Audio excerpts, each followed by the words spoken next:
Bonjour à toutes et à tous, mes chers auditeurs, je vous souhaite la bienvenue pour cette newsletter mensuelle du mois d'août 2021. Nous sommes le 14 août 2021.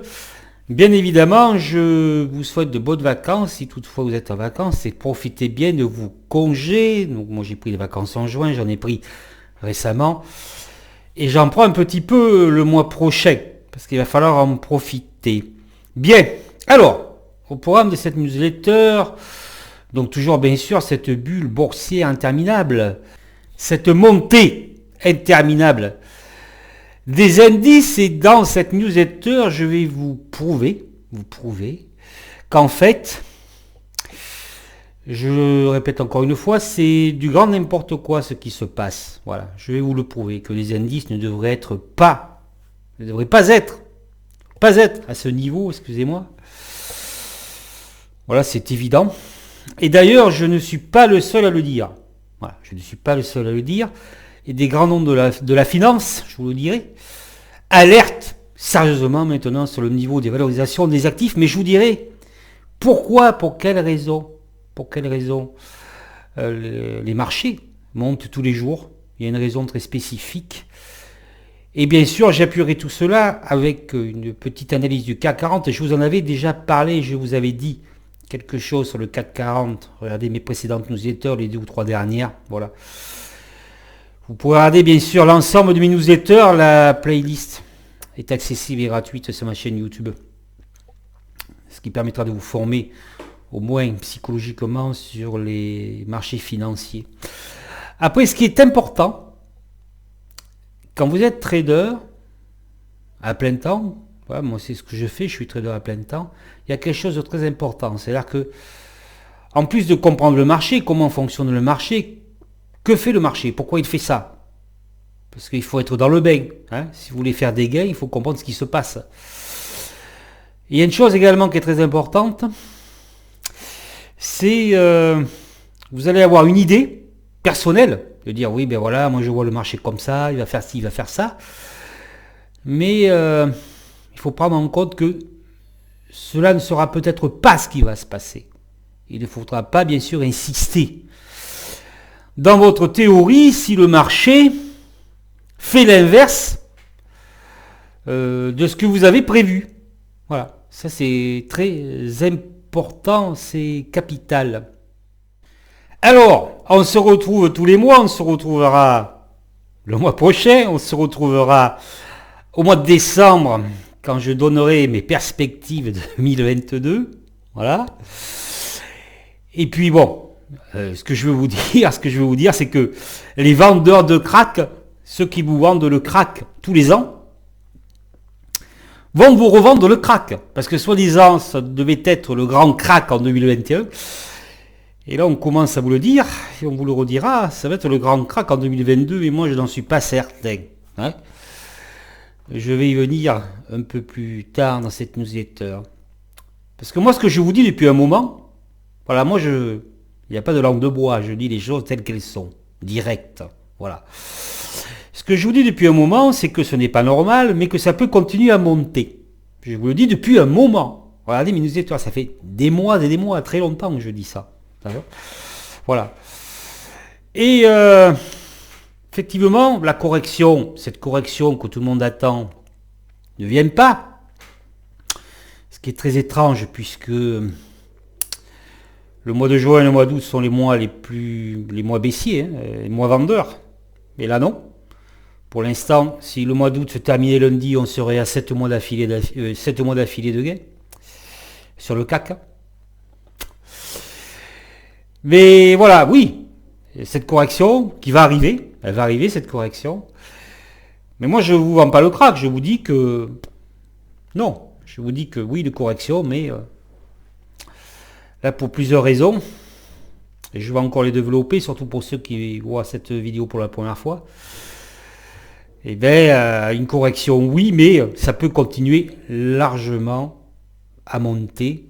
Voilà, les marchés peuvent largement continuer à monter. Et je vous dirai que, suivant ma dernière étude, ça va continuer à monter. Bien évidemment, j'y reviendrai à la fin de cette newsletter. Maintenant, Nous allons exposer les faits. Les faits, donc, pour quelle raison? Voilà, c'est du grand n'importe quoi, l'improbable est devenu probable. Quelque chose que j'avais dit, mais maintenant, il y a plusieurs mois. Voilà, nous allons commencer donc par les faits.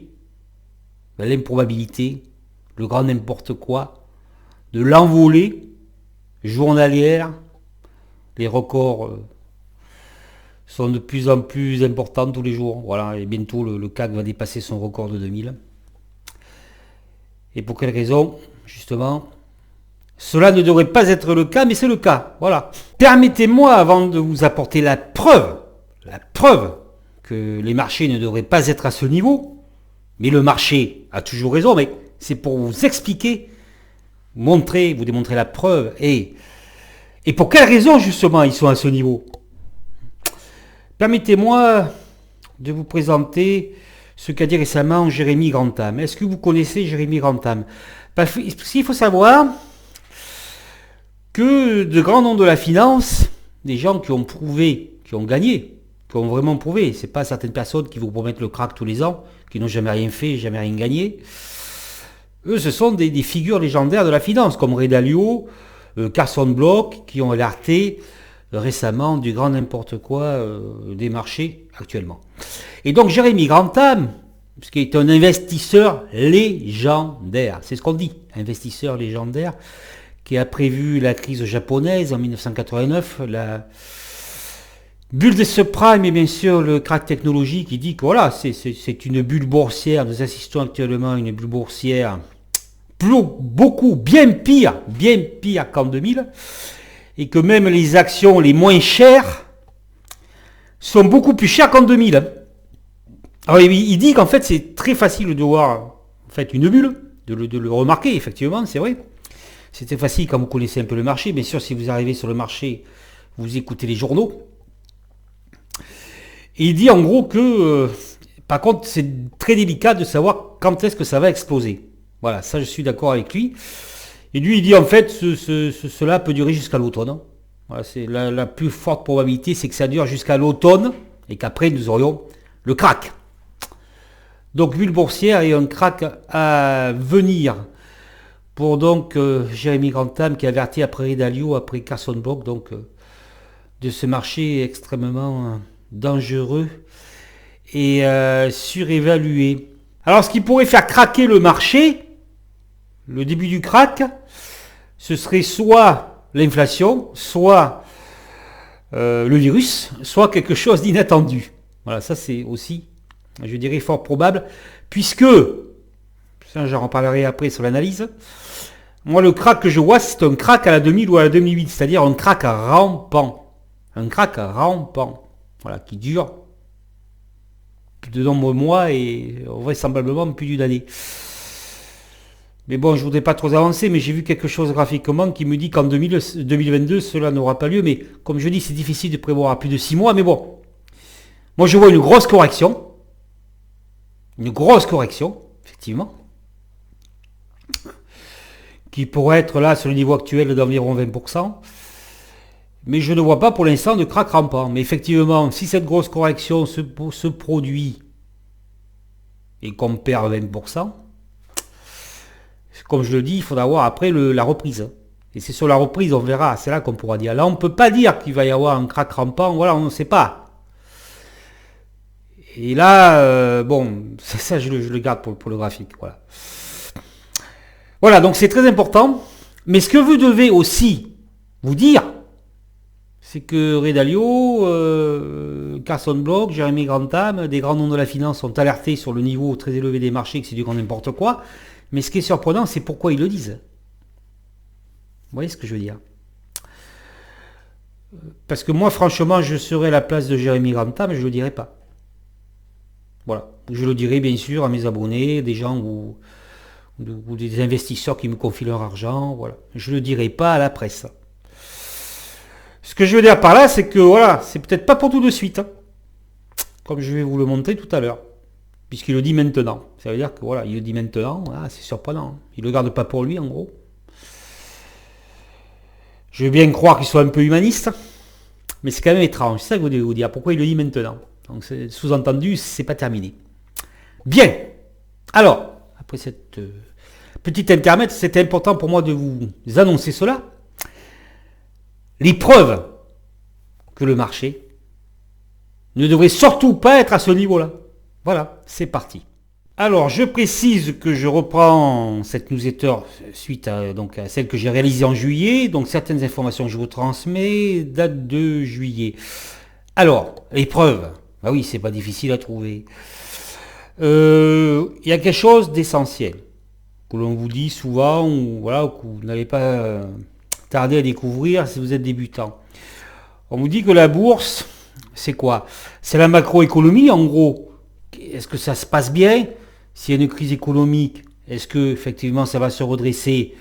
Et au début, je dirais même avant un petit peu que ça recommence à se redresser, les marchés remontent. Il y a ça donc, la macroéconomie. Et l'anticipation. Eh bien, je vous le dis tout de suite. Et ça, je vous dirai pourquoi après vous avoir justement parlé de ces preuves irréfutables que le marché devrait être à 4000 et encore je suis gentil. Je vous dirai après pour quelles raisons maintenant la bourse se fout complètement de l'économie. Je vous l'ai déjà dit, mais bon, je vous le redis encore une fois, et peut-être mieux. Et surtout, on n'anticipe plus. Il n'y a plus d'anticipation, parce que si la bourse devait anticiper, on ne ferait pas des records tous les jours. Pour quelle raison? Première raison, le virus. Alors bien évidemment, le virus, je vais passer sur le fait de la vaccination obligatoire pour un virus, je dirais, faiblement létal, comparé à la peste, le typhus, le choléra, le Ebola, la grippe espagnole, voilà.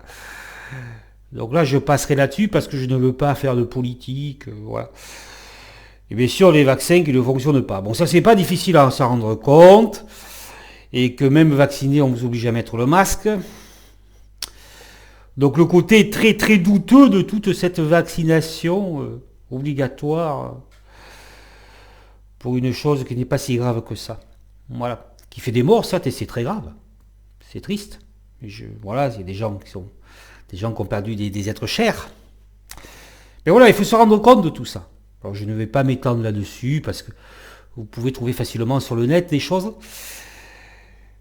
Des personnes qui vous diront la vérité, pas la vérité que l'on vous dit sur les médias, qui vous parlent de ça toute la journée. Bon, s'il y avait 50% de morts, je peux comprendre qu'ils pourraient vous parler de ça toute la journée et vous obliger à vous vacciner.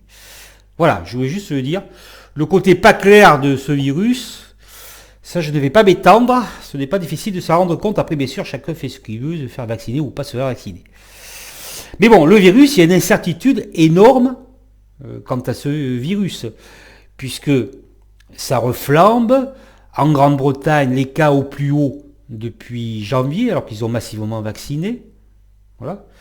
Et au passage, on interdit aux professionnels de dire que la plupart des cas sont des vaccinés. Voilà. En Israël, qui ont massivement vacciné, également aux Seychelles, à Tokyo, où le gouverneur de Tokyo dit que le virus est hors de contrôle. Aux États-Unis, où on a remis le masque à l'intérieur, peut-être pas dans tous les États, mais en gros, voilà, ça commence à se refaire, et où les infections repartent massivement. Voilà. Donc on voit que ce virus continue, et comme dit M. Delfrécy, c'est peut-être pas terminé. En 2022, ça ne sera peut-être pas fini, et il y aura peut-être d'autres variants. Alors bon courage, parce que si c'est comme la grippe, c'est tous les ans la picouse. Hein. Et vous pouvez quand même l'attraper. Pour un truc, voilà, je répète encore une fois, qui a tué largement, nettement en dessous d'1% de la population mondiale. Et encore, parmi les décès annoncés, il y a beaucoup de comorbidités. Bon, ça, il faut rappeler que le Conseil d'État portugais a rendu public une enquête et il n'y a que 155 morts du Covid au Portugal. Voilà, bon, bref. Je le dis comme ça parce que c'est important. Donc voilà, ce n'est pas réglé cette affaire. Alors c'est très bizarre. Et puis l'agence européenne, au mois de juillet, disait que ça allait flamber au mois d'août. C'est comment on peut savoir ça, étant donné que, bien sûr, si vous ne le savez pas, je vous le dis, le virus, ça meurt l'été. C'est bizarre, hein. Enfin, bon, c'est pas très clair, cette histoire du virus. Mais en tout cas, au niveau de l'anticipation pour les marchés financiers, c'est un gros souci. Vous voyez qu'en Australie, ça reconfine massivement, que la moitié des pays est reconfiné. Voilà. Ce n'est pas réglé et la vaccination n'a pas réglé le problème. Je ne vous parle pas bien sûr des décès dus au vaccin. 1. Le virus. Donc là, rien que ça, les marchés devraient dévisser. Alors on vous le dit quand même sur les sites boursiers, ça baisse un peu, mais ça remonte une heure après. Voilà. Ensuite, bien évidemment, c'est quoi? C'est l'économie. Parce que l'économie ne va pas si bien que ça, malgré les milliards déversés par les banques centrales. Permettez-moi, avant de passer donc au risque inflationniste, donc l'économie, comment se trouve l'économie actuellement, j'ai oublié de mentionner quelque chose d'important au niveau du virus, puisque la Nouvelle-Zélande a annoncé récemment que dès janvier 2022, les personnes vaccinées des pays à faible risque seraient acceptées en Nouvelle-Zélande. Bon, on ne parle même pas des non-vaccinés, bon. Mais des pays à faible risque. Ça veut dire que si vous êtes vacciné, mais d'un pays à haut risque, ce sera direct à la quarantaine. Voilà. Ce qui est quand même très surprenant, parce que vous êtes un homme d'affaires indien, vous êtes vacciné, mais vous ne pourrez pas rentrer parce que vous venez de l'Inde. Je trouve ça très bizarre. Voilà, donc, je referme cette parenthèse de cette incertitude très importante. C'est ça qu'il faut retenir, cette newsletter, parce que moi je ne fais pas de politique. Cette incertitude du Covid et qui n'est pas pressée par les marchés. Après, donc, le problème, c'est l'inflation. Alors, l'inflation américaine au plus haut depuis 2008. Alors, la dernière stat de cette semaine, on dit que non, finalement, tout va bien. C'est moins pire que ça va mieux. Bon, on se moque de vous, bien sûr. Les taux longs, ils baissent. Voilà. Mais une inflation au plus haut depuis 2008. On le remarque directement avec donc l'indice des consommateurs du Michigan qui est au plus bas depuis 2011, là, qui s'est effondré donc là à 70, parce que les consommateurs commencent à ressentir la hausse des prix. Une inflation en Allemagne au plus haut depuis 1980, cela se ressent déjà, ça commence à se ressentir au niveau de la nourriture. Mais on vous dit que cette inflation, en fait, c'est transitoire, c'est M. Pourret qui vous le dit, ce n'est pas grave. Bon, après, il faut noter aussi les prix de la production américains qui ont fortement augmenté. Mais cette inflation, ce n'est pas grave. Et de toute façon, on va continuer à arracher les actifs pour 120 milliards par mois pendant encore très longtemps. Et la BCE maintiendra les taux bas assez longtemps. Voilà, on en rajoute un peu plus.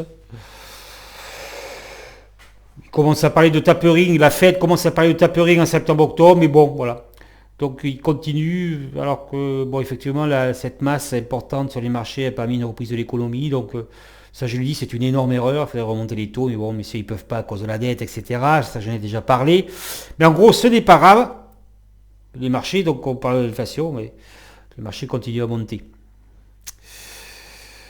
Voilà, donc ça, elle est bien présente et ça va poser problème. Alors il y a ce plan des 3500 milliards de dollars de M. Biden, où Joe Manchin, un sénateur, est très inquiet quant aux conséquences de ce plan, puisqu'effectivement il y a déjà beaucoup d'argent sur la table. Et la croissance américaine, c'est bien reprise. D'accord? Ça c'est bien reparti là. Et donc voilà, 3500 milliards qui arrivent en plus.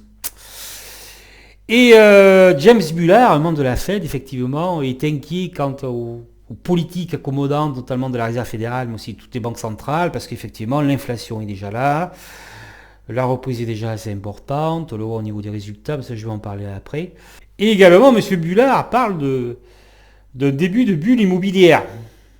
Voilà, effectivement, les taux sont bas, les prix sont bas, donc les prix augmentent, etc. En plus de l'inflation, qui n'est pas un problème, il y a de quoi s'inquiéter quant aux statistiques. Bien évidemment, on va valoriser celles qui sont bonnes et on va minimiser celles qui sont en baisse. Alors notamment au niveau de la Chine, un ralentissement économique, quand même, les cas Covid qui recommencent à apparaître. Un ralentissement qui est prévu, un fort ralentissement de la croissance au second trimestre. L'industrie manufacturière au plus bas depuis janvier 2020. La Banque du Japon qui réduit ses prévisions de croissance. Les actions asiatiques au plus bas depuis 7 mois. Au niveau de la zone euro, par exemple, voilà le moral des consommateurs allemands, la production industrielle. Aux États-Unis, les PMI composites inférieurs aux attentes, la croissance américaine inférieure aux attentes. A signalé également la fin des chèques Covid. Ça se termine en septembre. Toujours 7,5 millions d'emplois qui n'ont pas été récupérés aux États-Unis. Voilà, ça commence à faire tout ça. Voilà. Les promesses et les ventes de logements inférieures aux attentes, alors qu'on sait que l'immobilier c'est quand même assez important. Bon, au niveau d'automobile, c'est le responsable des constructeurs français qui dit que bon, ça ne repart pas, qu'il y a 38,2% de baisse par rapport à l'avant-Covid, donc l'année sera difficile. Vous voyez, donc au niveau économique, malgré les milliards, il y a de quoi s'inquiéter et le marché n'en a que faire et les records volent de plus en plus. On vous dit que c'est parce que les résultats sont bons, par exemple, voilà, on vous dit toujours pareil, les banques centrales seront toujours là. Donc voilà, donc pourquoi se soucier de l'économie, pourquoi anticiper, alors que bon, voilà. Mais ça cache quelque chose, tout ça, ça cache quelque chose et maintenant je vais vous donner mon avis. Ça cache quelque chose que maintenant, eh bien, pourquoi ça monte? Pourquoi ça monte? Eh bien parce que disons que la finance d'avant, c'est terminé, la finance des traders, voilà, des traders manuels, les traders, si beau soit-il, le matin il n'est pas en forme, il va péter un câble. Maintenant on contrôle, et ça je le dis depuis un moment, et c'est tout à fait vérifiable, on contrôle totalement les cours avec les algorithmes, en programmant les algorithmes. Donc maintenant, pourquoi ça monte? Puisque il y a énormément d'argent sur le marché et les actions sont le plus lucratif. Il faut bien gagner de l'argent, faire travailler l'argent. Donc on va faire monter les actions parce qu'effectivement il y a beaucoup d'argent et ça permet de rapporter beaucoup. Voilà. C'est la raison est tout à fait simple parce que maintenant vous contrôlez le marché vraiment avec les algorithmes. C'est la vraie raison. On dit oui la banque centrale, oui mais c'est surtout qu'il y a beaucoup de monnaie. Et donc on oublie tout le reste. On regarde vraiment l'aspect spéculatif. Voilà, Jérémy Gantami vous le dit, c'est la bulle, énorme bulle. Mais effectivement, ça peut continuer encore longtemps, et ça je vais vous le dire, avec l'analyse du CAC 40. Donc voilà, en fait. Mais, bien évidemment, on ne manquera pas de vous dire, quand il y aura la correction, une forte correction, voire le crack, que effectivement, voilà, l'économie va mal, que le Covid repart, ou quoi que ce soit. Ou par exemple, Crédit Suisse, vous voyez, qui a perdu 5 milliards avec le fonds Archegos, mais ça on n'en parle pas trop, c'est quand même grave. On vous trouvera le prétexte pour vous dire que là, c'est terminé. Voilà. Bien avant, on vous aura fait renforcer massivement au début de la chute. Donc voilà la raison. Le marché est contrôlé. Si j'ai fait une newsletter maintenant, je pense que c'était même peut-être avant le flash rack Covid où j'explique le numéro 1. Voilà, vous pouvez regarder la playlist. Voilà, il y a quelqu'un qui dirige le marché et les gars qui sont derrière ne vont pas contrer le gars qui dirige le marché, ils vont le suivre. Donc si programme ces algorithmes à la hausse, parce que voilà, il y a beaucoup d'argent, il y a de l'argent à se faire, et en dehors de toute valorisation, prévision économique et anticipation, et bien les autres ils suivent, le marché il monte. C'est ça la raison. Effectivement, ça se vérifie sur mes dernières études, et notamment du CAC 40. Et voilà, donc je vais vous montrer cela tout de suite. Bien, le CAC 40 qui continue sa route vers son plus haut historique des 6944 points du 4 septembre 2000. Bon, je le redis, les plus hauts historiques du FTSE et du DAX de 2000 ont été dépassés depuis bien longtemps, en retard. Voilà, donc inlassablement le CAC 40, vous voyez, là, tous les jours, il monte quasiment, voilà, ascension algorithmique. Et si le mois se terminait demain, lundi, pardon, vous voyez, on serait au 7e mois, bon, ce qui est du grand n'importe quoi, puisque voilà, tout ce que je vous ai raconté là, qui le prouve, et bien sûr, normalement le mois d'août, voilà, c'est pas brillant du tout. Mais bon, la raison, je vous l'ai donnée, et c'est la seule raison. Voilà, il faut faire de l'argent. C'est ça la raison. Donc ça fait un moment que je dis que ça va continuer, que je l'ai dit à peut-être la précédente ou celle d'avant, ou peut-être celle du mois de mai, où si l'on dépassait les plus hauts, ça pourrait aller très haut. Voilà, et là j'ai une conviction, je ne vous dirai pas exactement pourquoi, que c'est loin d'être terminé, et c'est peut-être loin d'être terminé. Voilà. Ça, on en reparlera beaucoup plus tard. D'accord? Mais ça, je ne vais pas vous dire pourquoi, j'ai vu ça sur les graphiques. Puisque je le répète encore une fois, la bourse est technique. Voilà, la bourse c'est technique. Voilà. Hein? Sur la chute d'Ipsen de vendredi, la première chute, je sais exactement pourquoi il s'est arrêté là. Bon, après, ça a été enfoncé, mais je sais exactement pourquoi ça s'est arrêté là et ça rebondit. Voilà. Et c'est pareil pour tous les autres titres. Hein. Voilà. C'est quand on passe des heures et des heures sur les graphiques depuis des années, c'est sûr que voilà, si j'avais pas compris, je ferais autre chose et je ne serais plus trader. Alors, voilà. Alors, une correction, oui, bien évidemment.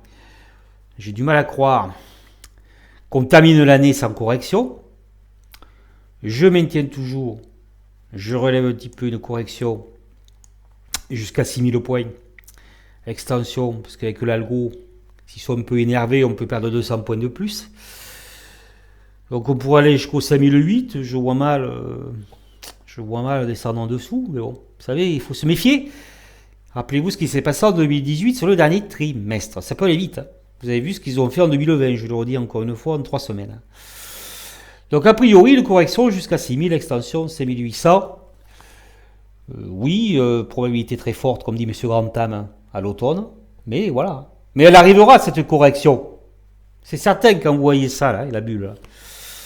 Quand vous voyez ça, et ce que je vous ai annoncé sur l'incertitude du Covid, les stats et l'inflation, ça va corriger, c'est certain. La fête va bientôt être finie et il va y avoir une correction. Et on verra bien à ce moment-là, on analysera ça de près. Mais pourquoi ce n'est pas terminé l'histoire? Ben, je vous l'ai déjà dit, mais je vous le remonte. Je vous l'ai dit, je crois, sur celle de juin. Il faut vérifier, je n'ai pas à regarder celle de juillet là. Donc, trimestre en cours, ici, qui se termine en septembre. Nous sommes en trimestre. Vous avez dépassé, ici, les plus hauts en clôture. Hein, le plus haut sur l'ouverture, des 6462 points. Alors, j'en avais parlé ici, là, je crois que c'est au mois de juin. Oui, au mois de mai. Voilà, et le plus haut, là, le plus haut a été dépassé. Donc, vous voyez, sur le deuxième trimestre, d'accord ? Donc, fin juin, on a dépassé en clôture le plus haut, ici, de 2000. Donc là, on confirme cette cassure de résistance majeure, parce que c'est un point majeur. Donc, même si on n'a pas rejoint pour le moment les 6944, et bien là, voilà. Là, la probabilité que ça monte et voire très haut est très forte, bien que ce soit cher, etc., etc., etc. Bien que M. Grantham, M. Dalio et M. Garçon de Bloch aient dit que c'est du grand n'importe quoi. Voilà. C'est un signal d'achat. Et comme je vous le dis, ce sont les algos là. Ce sont les gars qui programment les algos. C'est pas le trader qui... Il a mal à la tête le lundi et il va shorter massivement le marché. Puis, ça je vous l'avais dit, il y a un angle là. Parce que ça ressemble, je dirais, ça ressemble à un nouveau bull market. Vous voyez ça là, avec l'angle. C'est-à-dire que là, vous allez avoir une correction, d'accord? Donc je dis 2020, 6000, 5800, 2021, pardon, 6000, 5800. Après, cette correction, je sais en grosso modo jusqu'où elle peut aller. Mais ça sera, bon, pas forcément cette année. Mais après, comme vous avez, là c'est très important ce que je vous dis, hein, ceci là, a priori ça va repartir. Là il faudra voir, effectivement, il faudra voir. Parce que la situation actuelle ne s'accorde pas du tout avec ça. Mais c'est graphique, c'est écrit là le truc. Donc on va avoir ça, puis ça. Parce qu'après on ne sait pas ce qui se passe, on a ça. Et après les banques centrales, elles remettent une couche, on ne sait pas, vous savez. Maintenant, comme je vous dis, le but c'est de faire du pognon. Voilà. Donc l'économie n'a rien à foutre. Donc là, voilà. Hein. Donc c'est difficile de shorter un marché comme ça. Parce qu'au moindre short, vous avez vu là en juillet, là, ils se sont fait dessouder encore les gars qui ont shorté. Voilà, donc, au vu de cette figure dépassement des plus hauts en clôture, eh bien, ça peut continuer très haut. Bien que, je le répète, une correction va venir,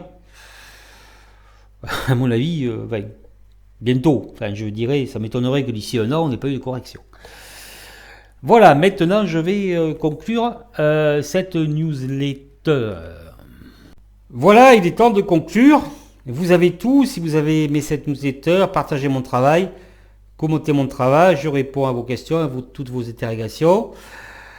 Rejoignez-nous sur Facebook, on s'amuse bien et donc je donne des informations qui pourraient vous être utiles.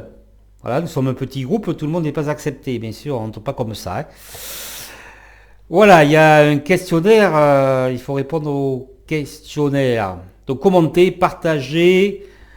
Voilà, donc parlez un peu de moi sur les réseaux. Donc pour l'instant, j'entame la 6e année consécutive de hausse. Donc l'explication elle est claire. Les grands pontes vous disent ce n'est plus le marché, il fait n'importe quoi.